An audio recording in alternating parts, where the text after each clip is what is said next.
जाते भये अरहंतादि महा। जो विद्यादि सागर सुधी,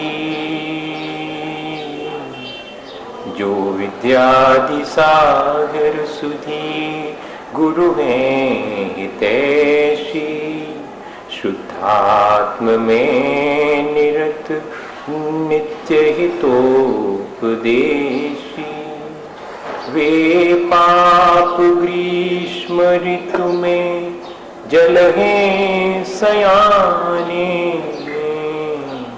पूजूं उन्हें सतत केवल ज्ञान पाने।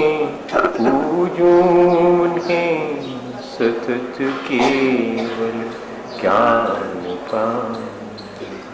बड़े भगवान महावीर स्वामी के, आचार्य कुंद कुंद स्वामी के, आचार्य गुरुवर विद्यासागर मुनि महाराज के।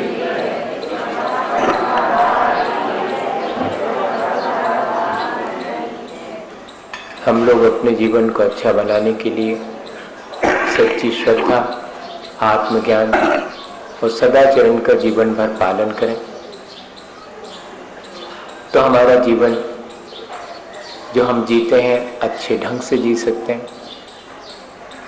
यदि हमें आगामी भाव में भी अपने जीवन को ऊंचा उठाकर परलोक में पहुंचकर सुख प्राप्त करना है, अपने कल्याण के लिए उपाय करना है, तो जरूरी है कि जैसे अपन ने जीवन भर सदाचरण, श्रद्धा और आत्मज्ञान पूर्वक अपना जीवन व्यतीत किया है, ऐसे ही जीवन के अंत में भी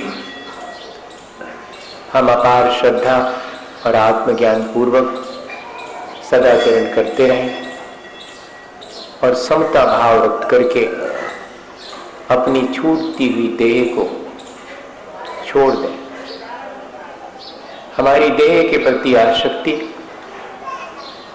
निरंतर कम होती जाए और प्रशम भाव कषायों का उपशमन हम करते जाएं तो हमारा मरण भी समता पूर्वक हो सकता है। शरीर तो एक नाव की तरह है। जैसे नाविक अपने यात्रियों को लेकर के नाव में इस पार से उस पार जाता है, वो आसानी से कब जा पाता है जब उसकी नाव में कोई छेद ना हो, ठीक ठीक वो उस पार पहुंच सकता है। ऐसे ही शरीर भी एक नाव है जिसमें बैठ करके आत्मा इस पार से उस पार यात्रा करती है। यदि शरीर में कोई बाधा उत्पन्न हो जाए, जैसे नाव में छेद हो जाए तो पानी भरने लगता है और नाव के डूबने का भय उत्पन्न हो जाता है, ऐसे ही शरीर में इस प्रकार की कोई बाधा हो जाए जो कि धर्म ध्यान में मुश्किल उत्पन्न कर दे, तो इसकी सावधानी निरंतर व्यक्ति रखता है और साथ ही नाव को ही सजाते रहें तो उस पार नहीं पहुंच पाएंगे, किनारे पर ही खड़े रह जाएंगे। ऐसे ही अगर शरीर नाव है तो उसे भी हम इतना आराम तलवी में न रखें कि हम अपनी यात्रा ठीक ढंग से ना कर सकें। दोनों ही चीजों के बीच में हमारा जीवन अत्यंत संतुलित होकर के हम जिए। भावना रखें निरंतर गुरु मूले यति निचिते चैत सिद्धांत भारती सदघोषे मम भवतु जन्म जन्मनि सन्न सन समन्वितम मरणम। मुझे मरण से भय नहीं है, बस अगर मरण के समय मेरी सांसें अपने गुरु के चरणों में व्यतीत हो, अगर गुरु का सानिध्य नहीं मिला तो मेरे प्राण निकलते समय मेरे आसपास मुनिजनों का समूह विद्यमान हो। अगर मुनिजनों का समूह भी विद्यमान नहीं हो, न मिल पाए मेरे सौभाग्य में, वैसा ना हो, तो चैत सिद्धांत वार्दी सदघोषे, तो मेरे मरण के समय मुझे धर्म सुनाने के लिए लोग उत्सुक हों। धर्म सुनने की मेरी लालसा मरण के समय बनी रहे। बड़ा कठिन है। आचार्य महाराज तो कहते हैं कि शुद्ध केवली महाराज भी हो, जिन्हें की समस्त शुद्ध का ज्ञान है, अगर पुण्य का उदय होगा तो ही जीवन के अंत में ज्ञानवान को भी नमोकार की सुध आएगी, वरना तो पानी और रोटी ही दिखाई पड़ेगी। जब ज्ञानी व्यक्ति को नमोकार मंत्र सुनाते हैं तो वो कहता कि अरे ये तो बाद में सुनाना, पहले तो हमारे लिए पानी पिलाओ, और नमोकार मंत्र ये तो हम ही ने तुम्हें सुनाओ, तो हमने सिखाओ, तो हमें बता रहे थे। ऐसा भाव आ जाएगा अगर पाप का उदय आ जाए तो मैं भावना भाऊं कि ऐसा कर्म का उदय ना आ जाए कि मेरा धर्म सुनने में भी रुचि ना हो। बहुत लोगों को मैंने देखा है आंखों से, जीवन भर 2-2 प्रतिमा, 5-5 प्रतिमा, 7-7 प्रतिमा का पालन किया, लेकिन आखिरी समय ऐसा कर्म का उदय आया कि रात्रि में मुझे भोजन दो, इस तरह तक का भाव उत्पन्न हो गया। कहां के व्रत, मैं नहीं हूं, कोई व्रत नहीं पालन करता हूं, ऐसा तीव्र कर्म का उदय आ गया। चारित्र मोहिनी का लिए हुए व्रतों के प्रति अनादर का भाव आ गया, उनको तोड़ने का विचार आ गया। बहुत पुण्य चाहिए एक तो व्रत लेने के लिए और जीवन पर्यंत उन व्रतों को निभाने के लिए, और अंत समय में उन व्रतों के अनुसार जीवन अपना बना सके, पालन कर सके, भाव रख सके, यह तो और पुण्य का काम है। और अगर कोई मुझे अकेले धर्म की चर्चा सुनाने वाला ना विद्यमान हो तो कम से कम मेरे मरण के समय मंदिर में होने वाले पूजा के मंगल गान की ध्वनि मेरे कानों में सुनाई पड़ती रहे। ये 4 बातें अगर मेरे पुण्य से मरण के समय मुझे प्राप्त हो जाए तो मुझे मरने में कोई भय नहीं है। मरने से तो भयभीत होने से कुछ नहीं होगा। मरने से तो वो भयभीत हो जो मरण के समय अपने परिणाम खोटे कर लेते हैं। मैं तो इन 4 माध्यमों से अपने परिणाम संभाल करके अपने मरण को भी सार्थक बनाने की भावना रखता हूं। ऐसा जीवन भर भावना जिसकी है वही आखिरी समय पर संलेखना धारण करके समाधि मरण कर सकता। संलेखना पूर्वक जो मरण होता है उसे ही समाधि मरण कहते हैं। संलेखना तो एक प्रक्रिया है, और समाधि जिसमें आदि व्याधि और उपाधि सब शांत हो गई, ऐसे परिणाम पूर्वक मरण किया सो उसे समाधि मरण कहते हैं। शरीर के रोगों को व्याधि कहते, और मन में जो रोग हैं, मानसिक रुग्णता, उसको आदि कहते। और संसार में मेरा नाम हो, मेरी प्रसिद्धि हो, लोग मुझे ज्यादा से ज्यादा माने, बड़ी प्रतिष्ठा मेरी हो, इस तरह का जो भाव है वो उपाधि है।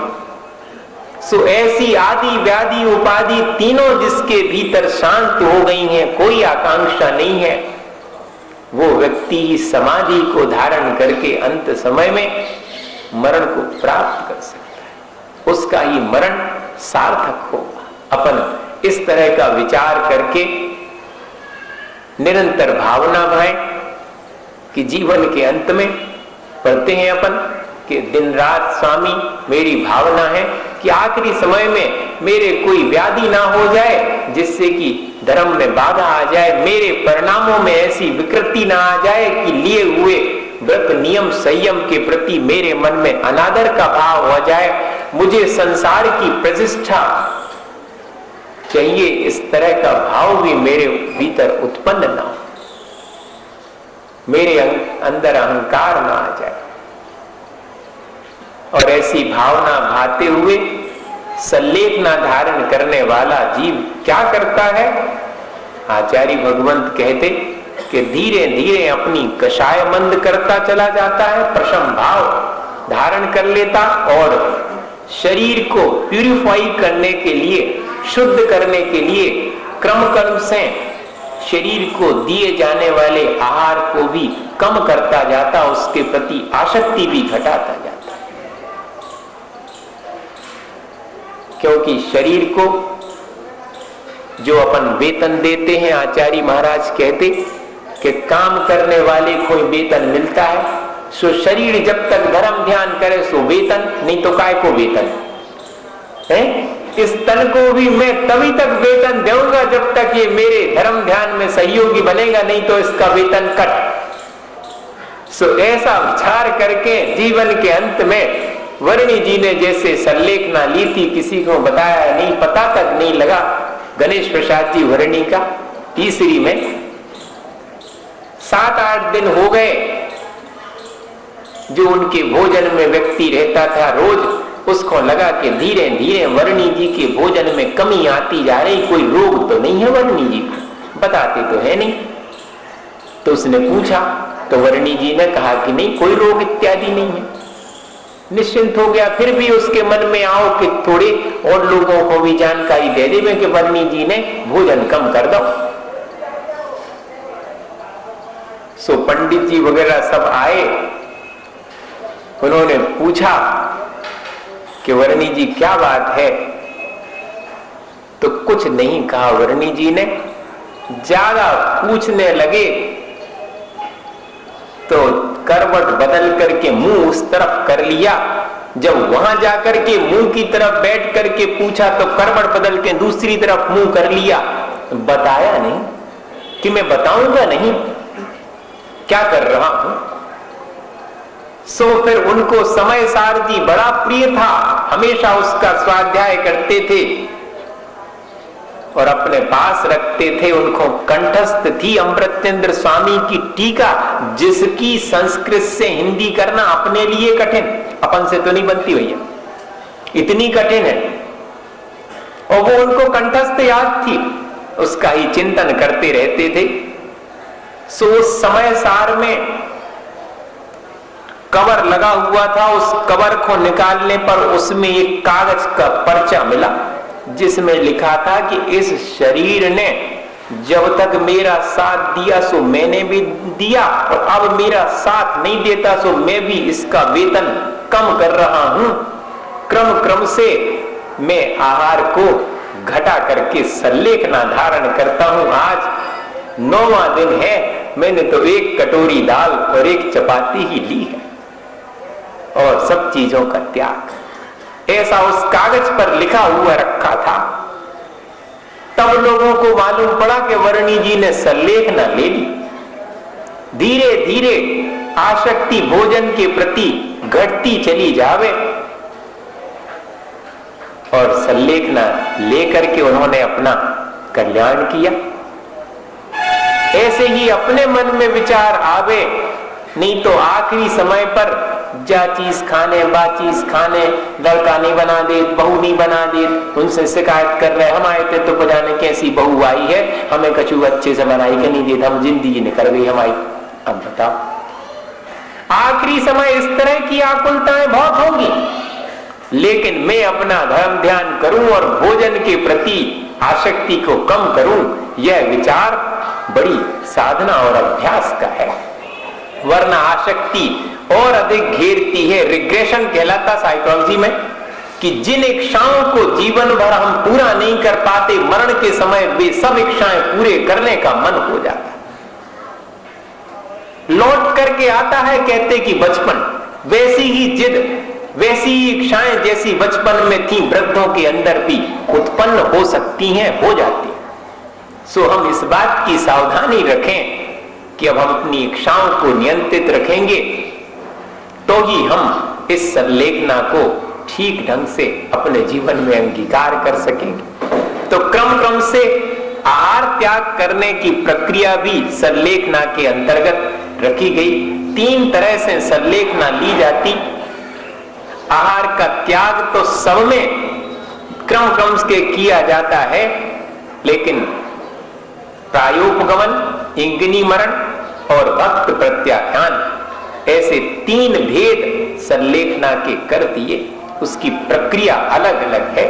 प्रायोपगमन में तो जो मुनि महाराज संलेखना धारण करते प्रायोपगमन की विधि से, उनको उठा करके कोई कहीं भी पटक देवे तो वैसे ही पड़े रहेंगे जिस अवस्था में उनको गिराया गया है, या जिस अवस्था में वे स्वयं लेटे हुए हैं उसी करवट से जब तक प्राण अंत नहीं होगा तब तक उसी तरह से लेटे रहेंगे। न दूसरे की मदद से करवट बदलेंगे, न स्वयं करवट बदलने का भाव लाएंगे। इतनी कठोर। और इंगिनी मरण में तो दूसरे से बैयावृत्ति नहीं करवाएंगे, स्वयं अपना सिर दर्द हो रहा तो दवा लेंगे, स्वयं करवट बदलने का भाव है तो अपने आप ले ली, दूसरे का हाथ नहीं लगवाएंगे कि हमें करवट बदलवा दो।